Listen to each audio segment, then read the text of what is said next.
you so much, Miss Lawson, for talking to me today. Well, thank you for having me. You are a boss. Let's just start there. Let's just put the mic up a little, okay. make sure we hear you. But you're a boss. You've been a boss for so many years.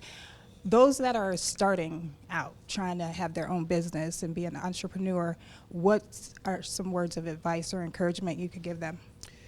Well, I don't know if this is the right way to do things, but for me, it was really important that I start small and grow and not try to start at the top. And I see a lot of people, they have big dreams, and that's wonderful, but I think if you put things in perspective of your realm of what you feel like you can accomplish and be comfortable with and grow from there, I think that's probably the biggest word of advice that I would have for entrepreneurs. Now, and also, I have to say, to find a niche that's needed, find something that makes your product or what you do different from everybody else's. Yeah, I mean, I was very self-conscious today because I know I'm going to see Miss Lawson, and I got to come with the fashion, honey, and my hair did. Well, you look beautiful.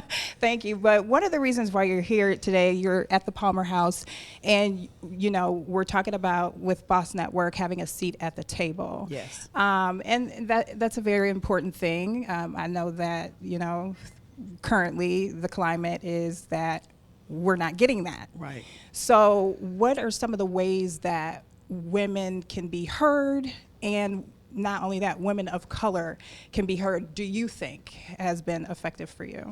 Well, I think always surrounding yourself with like-minded people. Yeah. With positive people, not having the naysayers or the negative people around. When I was starting my first business, I can't tell you how many people told me that, oh, you're going to really have a hard time because, you're not, I opened a hair salon, and they were like, there are other hair salons, and they are really killing it, and I don't know how you think that you're just going to come into the business and do well, but I never let that get to me because I found a niche, which was I catered to professional women.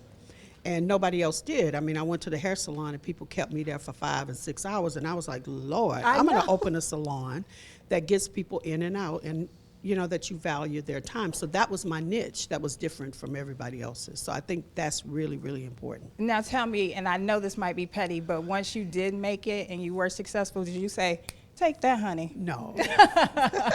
No, I didn't.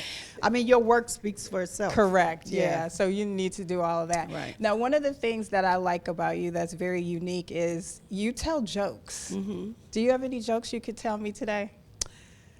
Yes. Now, you have to say that they're corny jokes because I don't want anybody thinking I'm trying to really be a comedian. No, I know. But, yes, how do you make antifreeze?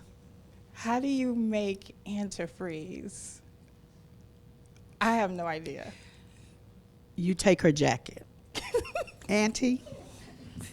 I know how corny it is, but it's, my brother used to tell corny jokes, and he passed away a couple of years ago. Right. And so one day I just got on Instagram, and it was like a tribute to him, and people just started responding, and they said, oh, that made my day happy, or it made me smile. So that's why I do them. I don't think I'm a comedian. No, it's all good. For all the haters out there. I have one for you. Can I share it? Yes, I'd love for you to. Okay, how do you introduce meat? Meat? Yeah, or hamburger, I think. Yeah. Okay, now. Is it hamburger or meat? Hamburger. Okay, how do you introduce hamburger? Yeah. I don't know. Meat patty. I like that. Yeah. I'm going to use that one. My boyfriend told me that one, so that worked. Meat patty. Yes, meat patty. Well, it was great meeting you. Speaking of meeting people, you're like an icon, and thank you so much for taking the time out to not only come to Chicago, but just inspire women. Well, thank you so much. Oh, of course. Keep doing what you're doing. All right.